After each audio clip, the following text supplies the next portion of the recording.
4 lecture होते हैं। अच्छा, उसके बाद 10 मिनट की ब्रेक बाद होती है।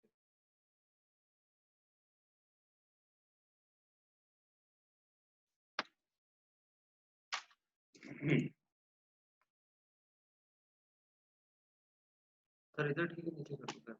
मैं क्या करूँ? ये मैं नहीं ये कैमरा ठीक। थोड़ा सा स्टार्ट कीजिए मैं माइक। आपको कैसे पता चलता है? सर ये माइक है, आप यहाँ से स्टार्ट करेंगे। आपको आवाज आ रही हाँ जी। है? चलिए ठीक है।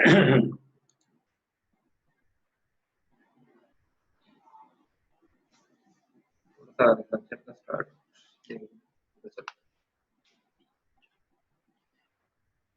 Bismillahirrahmanirrahim. Assalamu alaikum to everyone. And I hope you enjoyed your Eid, although it was the difficult time for Eid this year.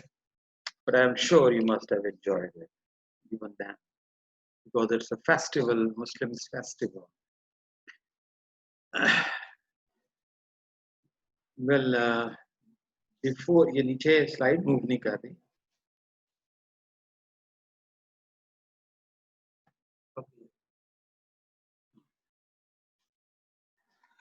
Before Eid leaves, we were talking about adrenal glands, and we talked about the hypersecretion of adrenal glands, their causes, clinical features, and laboratory investigation, which can be asked. In fact, I usually start the topic with physiology so that you can understand the approach.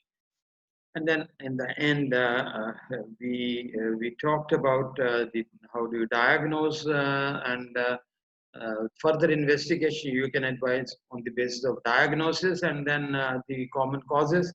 And we were here. I told you that there are 3 zones of adrenal cortex, and one is zona glomerulosa. We talked about the zona fasciculata. This is zona glomerulosa. That's the outermost zone of the cortex, which produces aldosterone. And the disease which is due to hypersecretion of aldosterone is called hyperaldosteronism or Cohen's syndrome. When Cohen's syndrome, the causes of Cohen's syndrome are that they could be primary or they could be secondary. I told you that in endocrine system, when the word used primary is, that means the gland which is producing that hormone has got some problem, the injury is there. Or you can say, because most of the endocrine system, except the prolactin and growth hormones, they directly act on the tissues, peripheral tissues or body tissues or masses or cells. But rest of the system, there is an integration, that there is a control mechanism, super control mechanism. So primary you always cause when the disease is there in the site which is producing hormone. So you can easily assess, or further investigation they are dependent on them. For example, if it is primary, that could be because of adenoma, it could be hyperplasia, it could be bilateral adrenal hyperplasia, or it could be carcinoma, or so any tumor or hyperplasia. Tumor may be benign, you call it an adenoma, or so tumor can lead to secretion of aldosterone from zona glomerulosa, and the clinical features and the disease produces called Cohen's syndrome. Well, if the glucocorticoid mediated hyperaldosteronism may be there, that means when you administer glucocorticoid on the patients or the persons who are on treatment with glucocorticoids, that is cortisol. So steroid therapy can also lead to Cohen's syndrome. So वो भी hyperaldosteronism उसमें भी हो सकता है. The reason is that when you give steroids, so what happens is the other glomeruli, they are a little atrophic. So जब zona fasciculata atrophy होगा, so what will happen? The space will be occupied by the zona glomerulosa. तो glomerulosa की hypertrophy हो जाती थोड़ी सी, या hyperplasia कहते हैं. So hyperplastic secondary to steroid therapy, glucocorticoids वो भी कभी कभी देखने में आ सकते हैं. सो कौन सिंड्रोम के क्लिनिकल फीचर्स में, that's a rare cause but it can be. जब आप प्राइमरी की बात करते हैं, if you see the physiology of this, the adrenal cortex, if there is decreased secretion of aldosterone, what can happen? There will be retention of potassium and hydrogen will be excreted, and sodium and water will be retained. तो जब sodium और water retain होगा तो क्या होगा? edema and hypertension. And when there will be increased excretion of potassium and hydrogen, what will happen? It will lead to hypokalemic alkalosis. So it's a very clear word. Hypokalemia means low concentration of potassium, and alkalosis means increased hydrogen ion. I tell you, although there is a loss of hydrogen, but still there is an alkalosis. इसका मतलब ये नहीं है कि hydrogen ions blood में कम हो जाते हैं. क्यों? The reason is that there is always, I told you in the very start, you know that there is an ion exchange mechanism, and whenever there is loss of potassium, there is retention of hydrogen. So hydrogen excrete भी हो रहा है, tubular excretion, लेकिन retain भी कर रहा है. तो ज़्यादा retention होगी, कम loss होगा, so there will be hypokalemic alkalosis. तो ये clinical features होंगे. और सोडियम रिटेंशन की वजह से क्या होगा? अगर कार्डियोवैस्कुलर सिस्टम की बात करें, कौन सिंड्रोम में इफेक्ट्स ऑफ एल्डोस्टेरोन ज्यादा इफेक्ट्स जो है clinical, they are on cardiovascular system. We will talk about it a little later. Let me talk about first this, that what happens when there is water and sodium retention, there is increased blood volume. क्या ये slide पे कहाँ गई? Slide पता नहीं कहाँ चली गई. Slide share नहीं. Okay, I'm sorry for the interruption. That whenever there is retention of water and sodium, there will be edema, or there will be increased blood volume, or you call it in hypertension. There will be increased cardiac output, or cardiac output जब ज़्यादा होगा, arterial pressure, renal arterial pressure, you can say, वो ज़्यादा होने की वजह से negative feedback will happen, and it will stop the kidney to produce renin. So renin will be low. तो ये है, this is the cycle of hyperaldosteronism because of primary causes, that is benign or hyperplasia or carcinomatous tumors. The secondary causes are usually renal artery stenosis, bilateral nephrectomy sometimes done. It can lead to renal hypovolemia, congestive cardiac failure, nephrotic syndrome, and this pregnancy, that is progesterone induced increase in renin. तो renin जो है वो usually ये secondary cause है. So whether it is pregnancy induced increase in renin or because of any other thing, तो secondary causes में renal artery stenosis से लेकर other organs like congestive cardiac failure, which I have enumerated, and all other, so they are not related to adrenal gland, so they are called secondary. So control mechanism is renin. Renin angiotensin mechanism is the control mechanism. So अगर primary होगा तो adrenal cortex में होगा, अगर control mechanism में होगा तो वो. So what happens is when there is renal artery stenosis or any other cause which is extra-renal, that will lead to increased concentration of renin. Here you can see there is a decreased renin, or this will stimulate angiotensin converting into aldosterone, and that aldosterone will restore blood volume, or ये vasoconstriction cause करेगा. So this is a physiological way to control the mechanism. लेकिन physiology जब disturb होती है तो pathology बन जाए. So you can say initially there is a control physiological, but if the renal artery stenosis or nephrocalcinosis or congestive cardiac failure, which always persists और जो कभी खत्म नहीं होता, there is enlargement of heart and congestive cardiac failure, or other causes like I told you, cirrhosis of liver and nephrotic syndrome, or pregnancy में जो renin बढ़ जाती है. So whatever 5-6 causes are there, so they are all extra adrenal and they are secondary. So when they are extra adrenal and secondary, यहाँ पे renin physiologically aldosterone ज़्यादा होने की वजह से कम हुआ है, यहाँ renin ज़्यादा होने की वजह से that will stimulate aldosterone ताकि पेशेंट की फिजियोलॉजी को रेस्टोर किया जाए और ब्लड वॉल्यूम को रेस्टोर किया जाए. बट अगर वो if the cause persist, the physiology will become the pathology.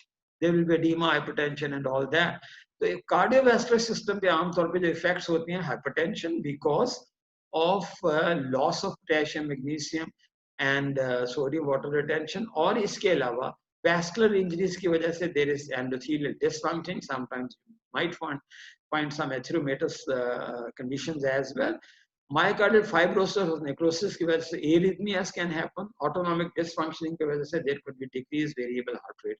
So कभी heart rate ज़्यादा है, pulse rate कभी कम. How do we diagnose this case? This is number one, USA aldosterone. अगर तो aldosterone level ज़्यादा है, as the condition is hyperaldosteronism. अब आपने देखना होगा कि is it primary or secondary? Then you go for plasma renin. If it is low, you call it primary. If it is high, you call it secondary cause. अगर secondary cause होगा तब आपने abdominal ultrasonography तब भी करनी है, CT scan करना है, और histopathology आपने अभी ये देखा कि extrarenal causes भी heart, kidney और liver में हैं. So you have to go for abdominal ultrasonography. So abdominal ultrasonography for both primary and secondary. लेकिन when you talk of biochemistry, hyperaldosteronism में अगर cause adrenals में है तो renin कम होगा, और अगर cause extra adrenal है तो renin will also be high. आप याद रखें एंडोक्राइन सिस्टम में आमतौर पे प्राइमरी में there is a paradoxical relationship. Paradoxical उसे कहते हैं जिसमें दी टारगेट ग्लैंड जो हार्मोन प्रोड्यूस कर रहा है वो हाई होता है, और जो कंट्रोल मैकेनिज्म वाला वो लो होता है. It's just like hyperthyroidism. If it is primary, that is thyroid gland की अगर ग्रेव्स डिजीज है तो उसमें क्या होगा, there will be increase T3 and T4, there will be high thyroid hormones, but there will be low TSH. TSH is the control secreting hormone from pituitary. लेकिन अगर cause pituitary में है तो the relationship between the hormone which is released by the target gland and the hormone which is released by the regulating gland वो paradoxical नहीं होते, they run in the same direction. So hyperthyroidism, Graves disease में या किसी और disease में hyperthyroidism because of any other cause, tumors की वजह से हो, तो वो T3 T4 भी ज्यादा होंगे और TSH लो होगा. लेकिन अगर पिट्यूटरी से कॉज है तो TSH ज्यादा होगा और T3 T4 भी ज्यादा होगा. Cause is in the pituitary, you have to scan the pituitary. So it is applicable everywhere. So this was hyperaldosteronism. Another very interesting disease is congenital adrenal hyperplasia. So remember there are three words: congenital, adrenal, hyperplasia. So there is hyperplasia of adrenal gland and it is congenital. This the cause is usually androgen secreting adrenal cortical carcinomas or pyrolyzing. अब ये causes याद रखने का तरीका सिर्फ इसमें ये है कि actually एक लफ्ज़ अगर याद रखें कि there is an inherited deficiency of C21 hydroxylase. तो इसकी deficiency ये यहाँ पे act करती है और यहाँ पे act करती है. ये lines आप देख रहे हैं cross. So BC and D. So what happens is यहाँ और यहाँ पे, so androgen synthesis जो है वो क्या, what happens? In fact ये सब जो block है वो 21 hydroxylase का. ये यहाँ याद रखें, this is 11 deoxycorticosterone, this is again 11. तो ये 2-3 channels हैं A, B और C. इसमें what happens, there is C21 hydroxylase deficiency.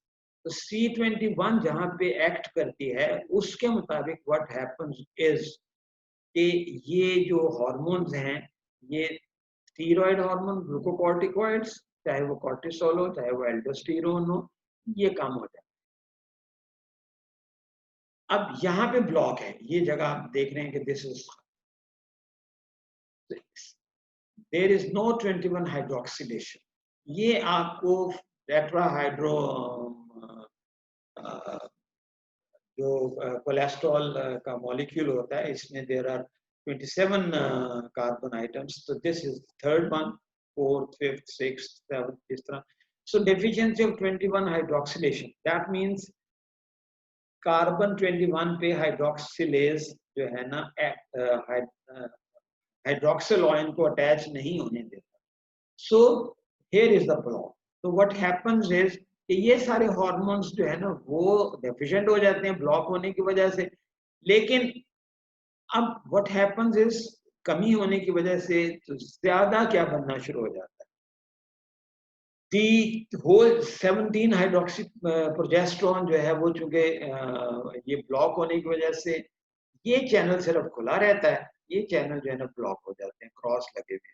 So there is no deficiency of cortisol, there is deficiency of aldosterone, there is excess of 17 hydroxyprogesterone और वो convert करता है finally to androstenedione and testosterone. So इसका मतलब ये है कि there are three channels. Cholesterol is the prime molecule which is converted into pregnenolone. तो दो channels which are producing glucocorticoids, ये central वाला and mineralocorticoids वो ब्लॉक हो जाते हैं. So there is a deficiency of cortisol and aldosterone, and what happens is तो जो इसके precursors हैं वो इंक्रीज कर जाते हैं. प्रिकसर इंक्रीज होने से वो चैनल खुला रहता है. चूंकि अगर आप पढ़ें तो फिजियोलॉजी तो ये 27 है, ये 27 है, तो वो जो 21 से ऊपर वाली चीजें हैं वो ज्यादा हो जाएंगी.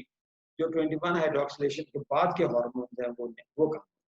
सो इसमें आपको सबसे पहली स्लाइड में बताया था congenital adrenal hypoplasia is a different disease जिसमें there is decreased secretion of cortisol and aldosterone and increased production of androgens. When there will be increased production of androgens, what will happen? There will be androgen secreting, मतलब जो भी वो tumours androgen secreting होंगे, विरलाइजिंग होंगे, तो एड्रीनोजेनिटल syndrome या adrenal cortical carcinomas या non classic विरलिज्म या ये इन चारों चीजों में there will be increased production of androgens. और when there will be so deficiency एक हार्मोन एक एंजाइम की है hydroxylase attached which is responsible for the attachment of hydroxyl ion at carbon 21 in this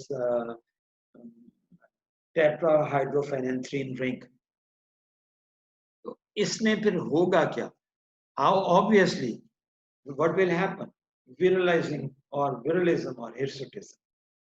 और इसके अलावा आप फीमेल में there will be I don't want to go into the detail, that is a subject of medicine, otherwise ये endocrine system में इतना गुंजाइश नहीं है कि आपको इसकी डिटेल्स में जाया जाए.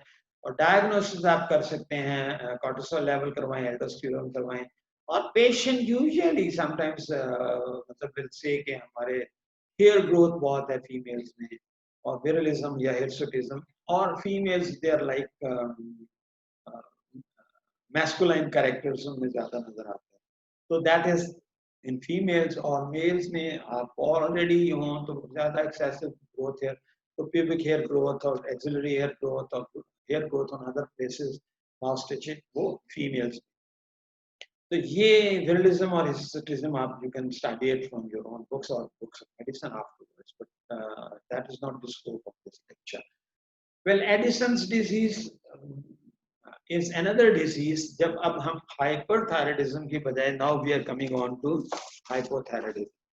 So अच्छा, एक इसमें बात ये है कि ये this is not the only कि आप हार्मोन्स ही करवाएं तो आप डायग्नोसिस कर सकते हैं congenital hypoplasia. What happens when there is a deficiency of cortisol और एल्डोस्टेरोन? एल्डोस्टेरोन की ये पिछली स्लाइड में देखा है, तो आपकी एक्सेस होगी तो sodium will be this retention high hypernatraemia and hypokalaemia, hypernatraemia and hypokalaemia, oedema and hypertension. और यहाँ पे उलट होगा when there will be deficiency of aldosterone और hypoaldosterone.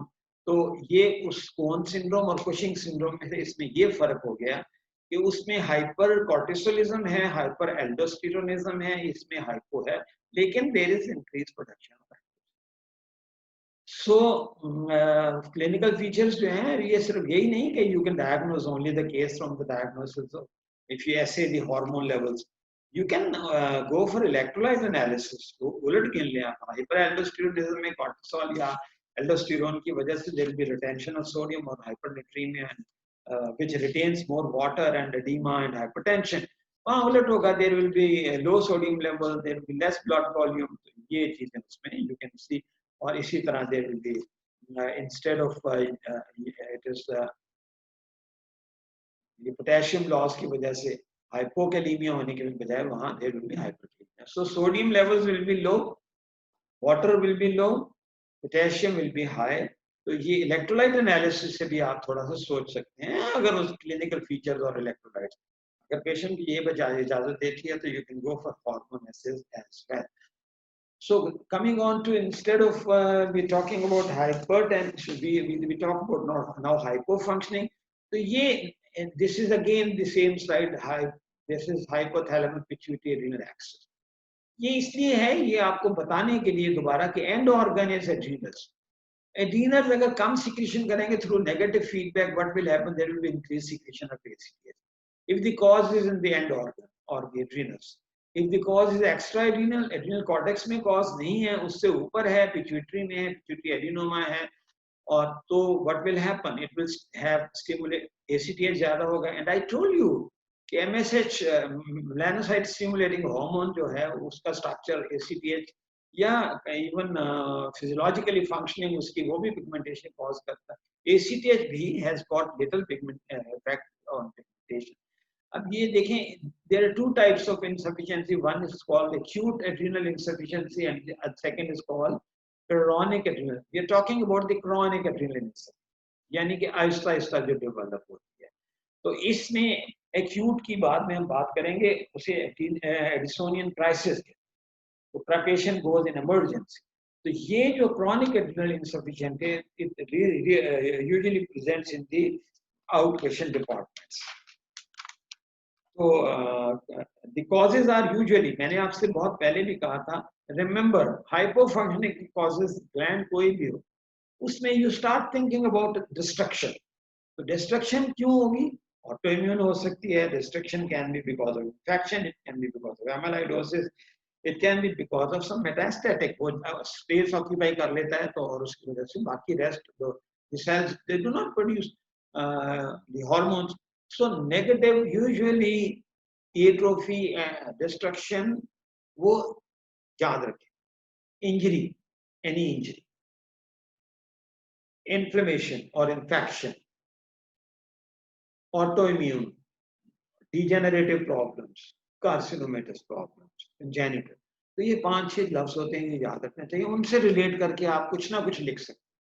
So you always remember, when there is insufficiency, that means there is atrophy. Instead of hyperplasia or hypertrophy, there is atrophy or there is destruction. अब वो destruction क्यों होगी? Because maybe amyloidosis, amyloid material जमा हो गया, वो carcinomatous secondary changes वहाँ आ गई, metastatic tumor कहीं और है प्राइम, but secondary disease हो सकती है, secondary metastatic carcinoma in adrenals, या autoimmune हो सकती है, which destroys the cells, which produces hormone. So these are the causes for, आप कुछ ना कुछ थोड़े बहुत याद रखें. Whenever there is hypo, लफ्ज़ आए, that means hypofunctioning, that is physiology. And when there is hypofunctioning, there is atrophy, degeneration, destruction, autoimmunity, और जो भी आप pituitary में हो चाहे वो. And if there is hypersecretion, there is adenoma, carcinoma, hyperplasia, hypertrophy, or something like that. So these are the causes. इसके अलावा secondary causes भी हो सकते हैं. ये भी जिस तरह negative, ये मैंने कहा था primary causes अभी गिनवाई हैं, secondary क्या हो सकते हैं? वो pituitary के tumors, obviously, और वो destructive tumors. अब जो panhypopituitarism का भी हिस्सा हो सकता है Addison's disease. That means कि this they are also ACTH भी कम हो गया, तो the glands. तो destructive causes of pituitary के अलावा there are certain tumors which are also destroying. So certain adenomas and carcinomas, they destroy the tumor. अच्छा, कई दफा ये होता है कि pituitary में tumor है, तो वो एक हार्मोन को तो इंक्रीज कर रहा है सिक्रीशन, और दूसरे को बिकॉज ऑफ कंप्रेशन उन जो आप इसमें कॉर्टिकोट्रोफ्स, जो कॉर्टिकोट्रोफिक सेल्स हैं जो पिट्यूटरी में मौजूद हैं, वो they are being suppressed by the tumour. इसका मतलब है sometimes although the tumour produces hyper secretion, but अब पिट्यूटरी में तो ट्रोफिक हार्मोन्स ऊपर हैं हाइपोथैलेमस में, लेकिन वो इसमें स्टिमुलेटिंग हार्मोन्स हैं, वो फैक्टर्स हैं. तो ये स्टिमुलेटिंग और इनहिबिटिंग हार्मोन्स जो प्रोड्यूस होते हैं, sometimes they are suppressed by the carcinoma और ट्यूमर क्लोज टू इट. तो एडजेसेंट जगह पे अगर ट्यूमर हो तो वो कई दफा सप्रेस करके इससे. लेकिन याद रखें सेकेंडरी कॉजेस छोड़ एंटीरियर पिट्यूटरी में डिस्ट्रक्शन डैमेज की वजह से हो मेनली, या ऑटोइम्यूनिटी की वजह से हो, या आपका कोई ट्यूमर भी प्रेस कर सकता है, मतलब this is one cause. But what is the difference between primary chronic adrenal insufficiency and secondary? वो फिजियोलॉजी से आप रिलेट कर सकते हैं कि वो hormones which are being produced by the target glands, what are those hormones? Adrenal hormones, तो they are decreased. अब ये कॉर्टिसोल लेवल डिक्रीज है, लेकिन ये decrease level through negative, it will inhibit hypothalamus, it will inhibit anterior pituitary, so there will be low ACTH. इसका मतलब यह है कि अगर यहाँ पे प्रॉब्लम है तो adrenal are in the abdomen and pituitary is in the brain. तो अगर हाइपोपिट्यूटरिज्म है तो उसमें जो एंड ऑर्गन्स, जो कॉर्टिसोल लेवल अगर कम है, there is hypocortisolism, there is hypoadrenalism, there is hypocortisolism, तो वो hormones which are produced by adrenal cortex, I'm not talking of। याद रखें ये जो आप एंड्रोजेनिक हार्मोन्स हैं उनका ज्यादा जिक्र कंजेनिटल एड्रिनल हाइपोप्लेजिया में ही आता है, या विजुअलाइजिंग ट्यूमर में आता है, या वो जेनिटल सिंड्रोम्स में आता है। अदरवाइज ज्यादा it is more so glucocorticoid then लेवोकॉर्टिकॉइड।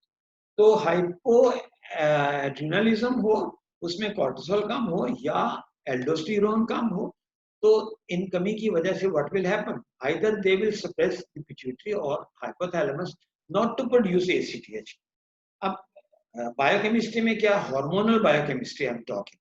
Otherwise अगर रूटीन बायोकेमिस्ट्री में बात करेंगे तो आप इफेक्ट्स ऑफ कॉर्टिसोल में क्या होगा, there will be hypoglycaemia, there will be this anaemia, there will be sodium potassium levels जो हैं वो भी low, sodium high serum potassium, जो अभी हम पहले बात करके हटे हैं। तो एल्डोस्टेरोन के आप फिजियोलॉजी से पढ़ लें एक्शन और कॉर्टिसोल के, और इनके ना होने की वजह से जो इफेक्ट्स होंगे वो इसके क्लिनिकल फीचर्स होंगे। लेकिन एसीटीएच, अब ये बात यह है कि क्लिनिकल फीचर्स क्या होंगे, that will be dependent on hypocortisolism, hypoaldosterone. Aldosterone की कम होने की वजह से जो फीचर्स होंगे वो होंगे, कॉर्टिसोल की कम होने की वजह से फीचर होंगे वो होंगे। आई am talking of primary disease of adrenal cortex, Edison's disease. लेकिन एसीटीएच अगर बायोकेमिस्ट्री करवाएं, हार्मोनल बायोकेमिस्ट्री, तो आपके कॉर्टिसोल और एल्डोस्टेरोन लेवल कम होंगे, hypo aldosteronism and low cortisol. लेकिन ACTH will be high because it has negatively stimulated the enteral pituitary to produce more ACTH.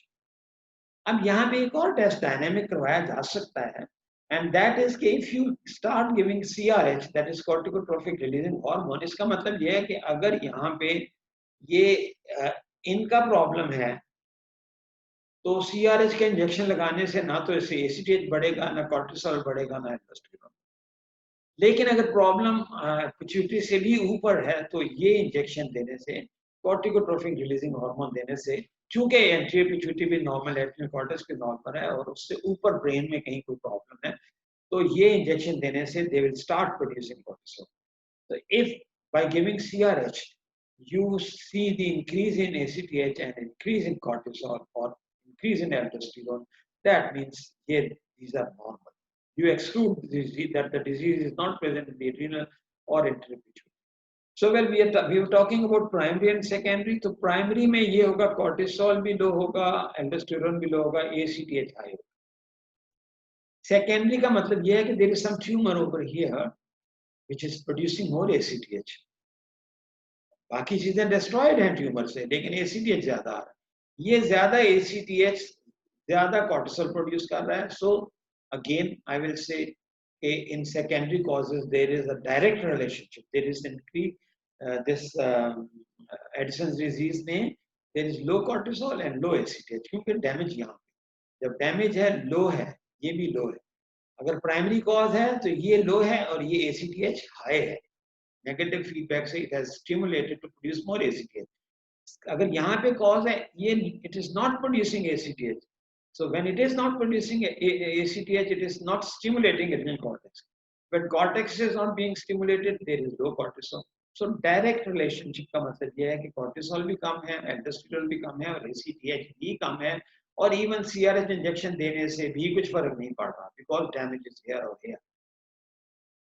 अगर ये देने से फर्क पड़ रहा है तो यहाँ डैमेज नहीं है, ऊपर damage. So this is how we screen out the endocrine axis. So this was Addison's disease. Chronic Addisonian crisis में क्या होता है? Addisonian crisis usually depends on the damage. अगर डैमेज बहुत सीवियर है, एक्सटेंट है, या क्रॉनिक डिजीज क्रॉनिक वाली है, ये जो पीछे वाली, लेकिन उसमें स्ट्रेस आ गया मरीज को, stress means stress of pregnancy और stress of any other thing, या पेशेंट किसी और डिजीज की वजह से स्टीरॉइड पे है, for example in anti cancer therapy we put the patient on steroids also, और फॉर जिस तरह कोरोना में दे रहे थे dexamethasone, but suddenly you withdraw them. मैंने पहले कहा था कॉर्टिसोल कभी सडनली विथड्रॉ नहीं करते, अगर 4 टैबलेट दे रहे हैं कुछ, उसके बाद 3 शुरू करते हैं, फिर 2 पे ले जाए मरीज को, फिर 1 पे टेपर ऑफ करनी पड़ती है, you cannot with suddenly withdraw. So sudden withdrawal हो या स्ट्रेस हो और डैमेज या पहले से ज्यादा हो, लेकिन साथ ऐड हो जाए क्रॉनिक डिजीज में स्ट्रेस और सडन विथड्रॉल ऑफ ड्रग, तो patient can go in crisis, that is acute crisis. याद रखें, मैंने एक बात I forgot to tell you, that is ACTH has got melanocyte stimulating like activity. So usually in Addisonian disease, Addison disease pigmentation भी आमतौर पे होती है, which is called the bronze pigmentation. ये bronze pigmentation, सुरमई रंग की pigmentation. So color of the patient becomes सुरमई color का। ये देखें hypoglycemia because of low cortisol. अब इसमें क्राइसिस में नेचुरली जब आप यहाँ पे बात करें, पीछे एक छोटा सा देख लें कि when there is low cortisol there is hypoglycemia, और इसके अलावा there is low sodium। लेकिन अगर क्राइसिस हो तो what happens? Low sodium, low water, जब पेशेंट के डिहाइड्रेशन, क्राइसिस शुरू हो जाएगा, patient will go into the Addisonian crisis में क्या होता है, there will be fatigue, there will be severe dehydration, or severe dehydration means patient can go into coma. Low sodium, very high potassium, low water, hypotension, बंदा मतलब hypotension की वजह से। So this is usually acute cases is superimposed on chronic adrenal insufficiency. In cases of stress, in cases of sudden withdrawal, yeah, the damage is very severe. अब वो damage तो इत्तेफाक नहीं हो सकता, adrenals are very small and they are on the top of the kidney, तो इतना थोड़ा डैमेज, अब इतना बड़ा ब्लो हो कि वो सीधे डिस्ट्रॉय कर दे आपके एड्रिनल्स को, बाकी किडनी बच जाए, it's very very rare, but depend करता है extent. Autoimmune, yes, it can lead to the extent of damage can be more, and autoimmunity can lead to Addisonian crisis, और वो पता भी नहीं चलता। एक और चीज है, that is called Waterhouse-Friderichsen syndrome, in which exotoxin induced vascular injury and disseminated intravascular coagulation. DIC एक डिजीज है जिसमें एंडोटॉक्सिन्स रिलीज होते हैं, they can lead also to damage of adrenals, और एड्रीनल्स की डैमेज होने की वजह से, या अब देखें, याद रखें, autoimmune damage and endotoxin induced vascular damage and DIC, ये ज्यादा कॉमन है। अदरवाइज क्रॉनिक एड्रिनल इनसफिशिएंसी की हिस्ट्री पहले से मौजूद होती है, और वो एक्यूट तब होती है जब when there is stress and when there is sudden withdrawal. होता क्या है clinically, I have already told you, when there is very low sodium, when there is very low water, there is hypotension, and there is obviously blood pressure कम होगा, renal flow कम होगा, cardiac flow कम होगा, brain की तरफ flow कम होगा, patient can go into coma. So आप सीवियर डिहाइड्रेशन की जो स्टडी कर लें, with an addition that there is postural hypotension. Postural hypotension कहते हैं बंदा खड़ा नहीं हो सकता, वो खड़ा जो ही हुआ है टह गया था, नीचे गिर गया। So postural hypotension like neurogenic shock, उसमें आप इस तरह की condition with an addition of all that crisis, आप there will be bronze pigmentation और history of chronic adrenal insufficiency in this cases. आप डायग्नोसिस जो इससे बढ़ के आगे जाएंगे, आप clinical history and electrolyte analysis and water level analysis से आपको इमीडिएटली पेशेंट को रिहाइड्रेट करना पड़ेगा, अदरवाइज पेशेंट में गो पास। सो क्राइसिस इसलिए कहते हैं। हाँ, इलेक्ट्रोलाइट्स लेवल आप करवाएंगे तो you will find that there will be low sodium and there will be high potassium, और फीचर्स ऑफ यूरेमिया, क्यों, there will be haemoconcentration, uraemia मैंने आपसे पहले कहा था, हीमोकॉन्संट्रेशन किसे कहते हैं, व्हेन देयर इज, जिसे कहते हैं आम जुबान में कि ब्लड बड़ा थिक हो गया था, पानी कम होने की वजह से। अगर एक गिलास शरबत का लें और उसमें आप नॉर्मल पानी में शरबत डालें, अच्छा लगेगा, लेकिन अगर आप 2 घूंट पानी लें और उसमें शरबत उतना ही डालें तो तबाही हो जाएगी ना मीठे। तो वही है, what this is what happens in कि जो लार्ज मॉलिक्यूल्स हैं, फॉर एग्जांपल जैसे urea, creatinine, potassium, uric acid, ये चीजें जो है ना वो बढ़ जाती हैं आमतौर पे। तो उन्हें सारे हेमाटोक्रेट, जो हीमो कॉन्सेंट्रेशन जब होगी हेमाटोक्रेट बढ़ जाएगी, तो आरबीसी वॉल्यूम बढ़ जाएंगे। Haematocrit means they will be higher level of, और वैसे आर्टिफिशियली आपको लगेगा कि जी बड़े रेड सेल्स हैं, रेड सेल काउंट बढ़ जाएगा। सो ये चीजें बढ़ क्यों जाती हैं, पानी कम होने की वजह से वो, लेकिन पानी को रिहाइड्रेट करते पेशेंट को ये चीजें सारी ठीक हो जाती हैं। So cause of haemoconcentration is not uraemia is because of kidney failure, the cause is because of dehydration. So rehydrate the patient. So this is Addisonian crisis. Edison's disease में diagnostic approach मैंने आपको पहले ये बता चुका हूँ कि plasma ये कॉर्टिसोल लेवल्स करवाएं।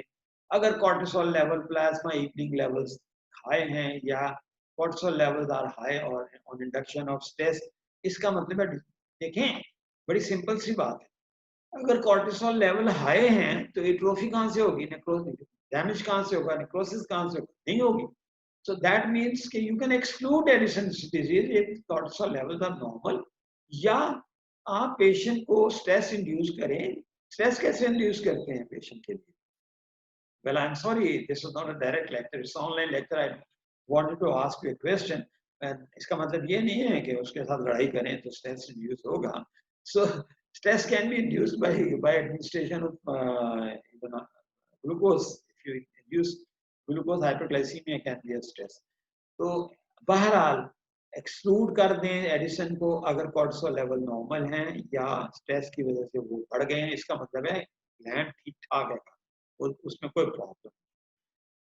लेकिन what happens is you must go for ACTH level exclude कर। अगर ACTH लेवल लो होंगे, कॉर्टिसोल एडिसन्स डिजीज की हम बात कर रहे हैं, कॉर्टिसोल लो होगा और ACTH भी लो होगा, यानी कि दोनों लो होंगे, तो इसका मतलब है both are running parallel, the cause is secondary, pituitary या ऊपर।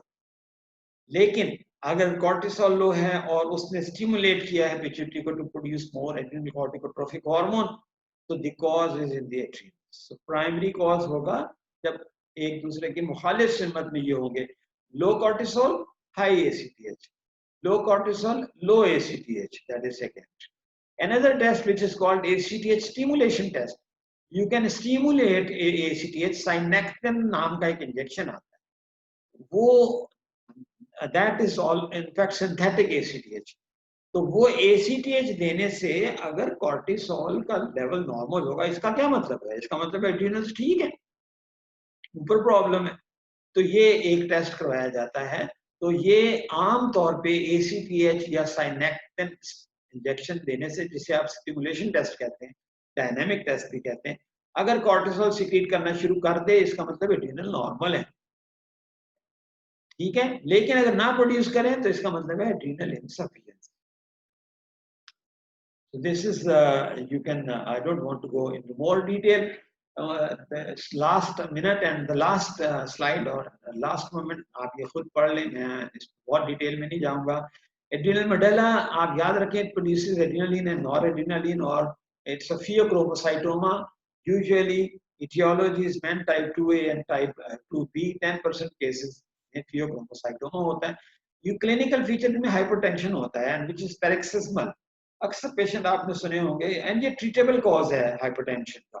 पैरेक्सिस्म मींस कि आपको सीवियर हाइपरटेंशन हुआ, 15 दिन नॉर्मल, 1 दिन 2 दिन हाइपरटेंशन, मैलिग्नेंट टाइप हुआ, पेशेंट को इतना कि anxiety, sweating, throbbing headache, flushing, और वो परेशान हो जाता है। 2 दिन के बाद सब कुछ ठीक, 15 दिन के बाद बिल्कुल नॉर्मल। तो पैरेक्सिस्म ऑफ हाइपरटेंशन। लेकिन परसिस्टेंट हाइपरटेंशन के केसेस भी आपको मिल सकते हैं।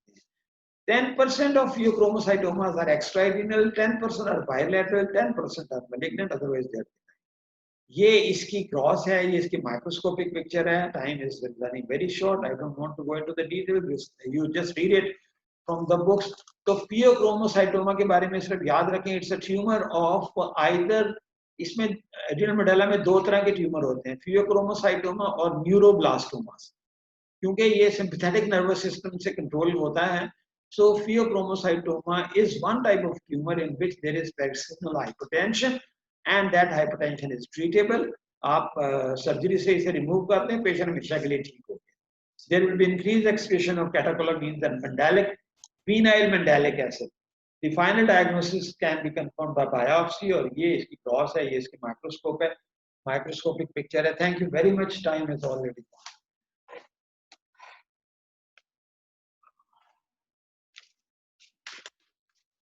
Yeah. Yes, please come.